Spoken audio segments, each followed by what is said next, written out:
रामकृष्ण हरी माऊली. AI वारीमध्ये निघालो आपण घेऊन ज्ञानाची दिंडी. एआय वारीमध्ये निघालो आपण घेऊन ज्ञानाची दिंडी. विठ्ठल रखुमाईच्या चरणी नतमस्तक होऊनी. आज आपण संत नरहरी सोनार यांच्या एका अभंगाचा विस्तार करणार आहोत.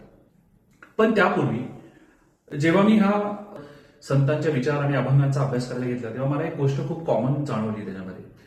संत नरहरी सोनार असतील, संत गोरा कुंभार असतील, संत सावतामाळी असतील, संत ज्ञानेश्वर असतील, संत तुकाराम असतील, कोणतेही संत, संत एकनाथ असतील, संत नामदेव असतील, जनाबाई असेल, बहिणाबाई असतील, वृत्ती महाराज असतील, सोपान काका असतील, मुक्ताई महाराज असतील, हे सगळे जे संत आहेत ना, हे सगळे संत वेगवेगळे व्यवसाय करायचे.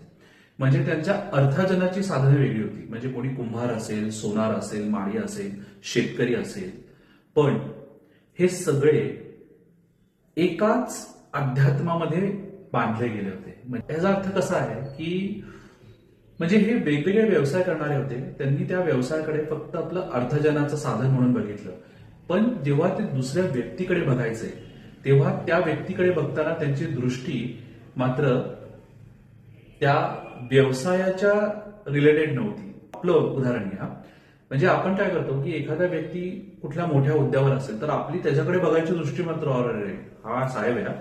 आणि एखादा कोणीतरी कारकून असेल, ऍडमिनिस्ट्रेशन मध्ये असेल, तर आपण बघतो की हा कारकून आहे. आणि आपण कुठे आहोत ह्याच्यावरनं म्हणजे आपलं एक परसेप्शन ठरलेलं असतं की मी कुठेतरी मिडल लेवलला आहे, कोणीतरी 4 लोक खाली तरी 5 लोक वरती आहेत माझ्या, आणि आपण त्या दृष्टीने सगळ्यांकडे बघत राहतो. संतांचं जर हे आपण एक कॉमन थॉट बघितली तर त्यांच्या थॉटमध्ये असं नाहीये. त्यांची दृष्टी लोकांकडे बघण्याची सेमच आहे. मग तो कोणीही असू देत, मग तो कारकून असू देत, नाहीतर कोणीतरी सीईओ असू देत कंपनीचा, सगळ्यांकडे ते सेम दृष्टीने बघतात आणि तेच आपल्याला ते शिकवतात. म्हणजे सर्व संतांची शिकवण जी आहे ना, ही एका तत्वज्ञानानेच आपल्याला त्यांनी सांगितलेली आहे. तत्वज्ञान सेम आहे, सांगण्याची पद्धत वेगवेगळी असेल. आजचा अभंग खूप इंटरेस्टिंग आहे. संत नरहरी सोनार काय म्हणतात माहितीये? सूर्य असे गगनी, परी दिसतो जीवनी, मेघ असतो अंबरी, पाणी पडे भूमीवरी, आकाशी चंद्र तारांगण, बिंब दिसे पाण्यात. म्हणजे सूर्य हा आकाशात असतो, पण सगळ्यांच्या जीवनामध्ये त्याचा इम्पॅक्ट आहे. असा अर्थ घेण्यापेक्षा मी त्याचा थोडा वेगळा अर्थ घेतला. म्हणजे सूर्य बघा, निसर्गातली कुठलीही गोष्ट बघा, सूर्य, आकाश, ह्या सगळ्या गोष्टी ज्या आहेत ना त्या आपल्या सगळ्यांना समान वागवतात. म्हणजे सूर्यप्रकाश हा सगळीकडे सारखा पडतो. म्हणजे भौगोलिक वादात नको जायला, पण आज जर मी पुण्यामध्ये आहे किंवा मुंबईत आहे किंवा आणि एका कुठल्या शहरामध्ये आहे, त्या ठिकाणी सगळ्यांना सूर्यप्रकाश समानतेची वागणूक देतो.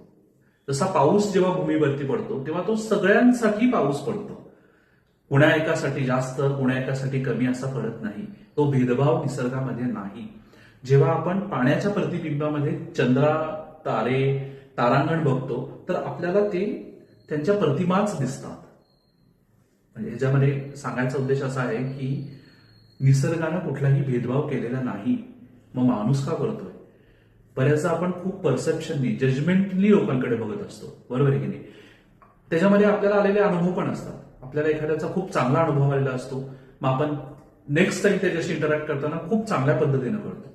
म्हणजे फॉर एक्झाम्पल, आपल्याला कोणीतरी काहीतरी बोललं, आता हे बोलणं जर आपल्याला आपल्या एखाद्या जवळच्या आवडत्या व्यक्तीने केलं तर आपण ते एक्सेप्ट करतो. पण सेम टोनमध्ये, सेम शब्दांमध्ये आपली ना आवडती व्यक्ती तेच जर वाक्य आपल्याला बोलली तर आपण मात्र त्याच्याकडे दुसऱ्या दृष्टीने बघतो. म्हणजे आपल्याला त्याचा राग येतो.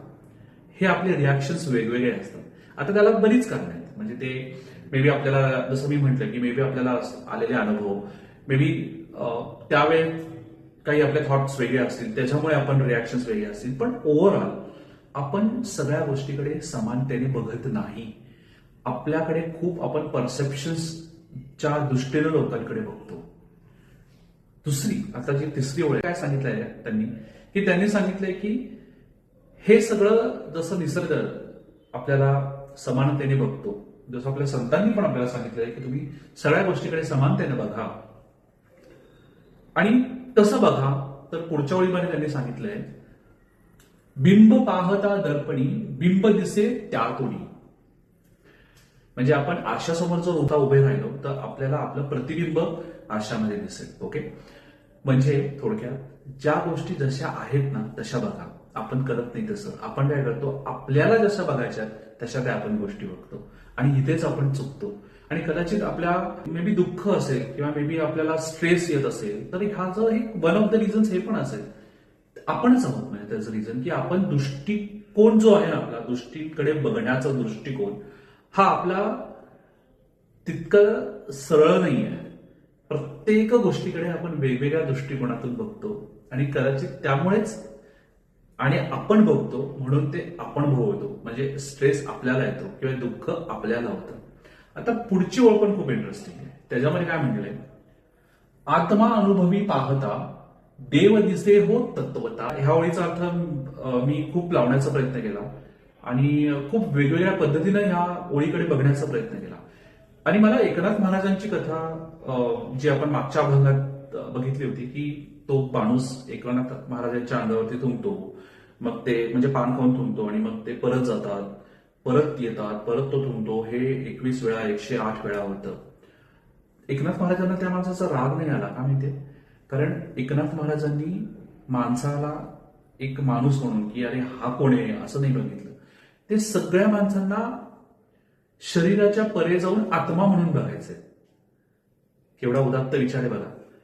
आणि हाच एक्झॅक्ट विचार इथे मांडला असं मला वाटतंय की आपण जर म्हणजे याचं सोल्युशन, आपला जो पहिला प्रॉब्लेम स्टेटमेंट जो आपण म्हटलं की दृष्टीमधला जो दृष्टिकोन आहे, आपण वेगवेगळ्या गोष्टींकडे बघण्यासाठी आपली वेगवेगळी दृष्टी असते. कशी काय बरं मग ती आपण चेंज करू शकतो उद्यापासून अचानक जर कोणीतरी सांगितलं किंवा एक हा व्हिडिओ बघून, तर तसं नाही होऊ शकत.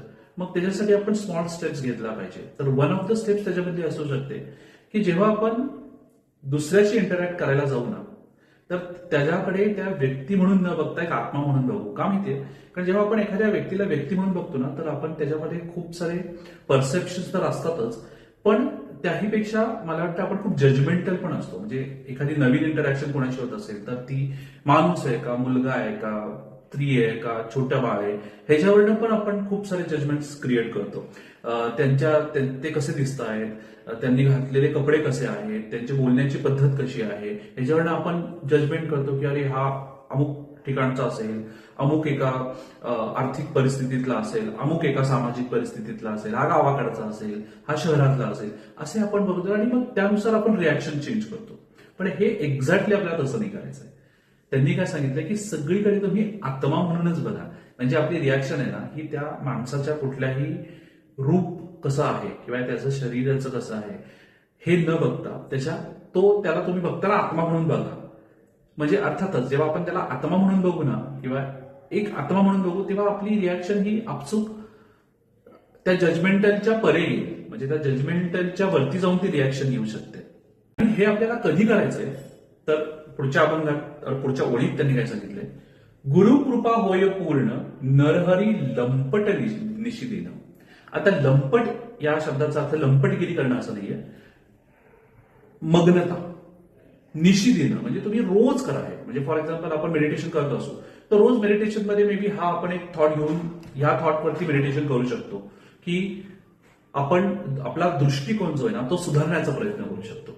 मे बी हा जो अभंग लिहिला तेव्हा मे बी हा त्याचा असा अर्थ नसेल, पण जेव्हा मी डीप अनालिसिस करून ह्याच्यामध्ये मी विचार करतो की हा अभंगाचे काय वेगवेगळे अर्थ निघू शकतात, तर हा मला खूप जवळचा अर्थ वाटला त्याचा.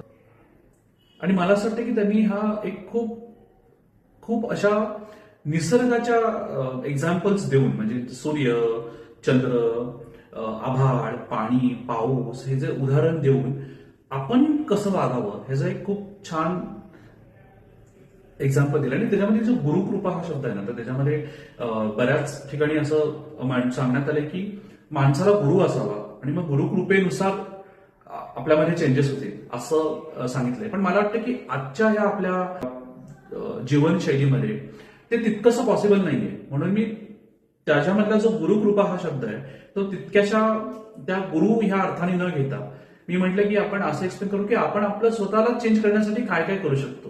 कारण जोपर्यंत सेल्फ रिअलायझेशन आपल्याला होणार नाही ना तोपर्यंत आपण चेंज होणार नाही. हा एवढाच थॉट आहे या म्हणजे अभंगाचा अनालिसिस करण्याचा. मे बी तुम्हाला ह्याचा वेगळा काहीतरी अर्थ उलगडत असेल तर प्लीज तो कमेंट करून सांगा. आणि आजचा हा अभंग कसा वाटला आणि ही सिरीज कशी वाटली त्याबद्दल देखील तुम्ही थोडक्यात मला कमेंट्समध्ये सांगू शकता.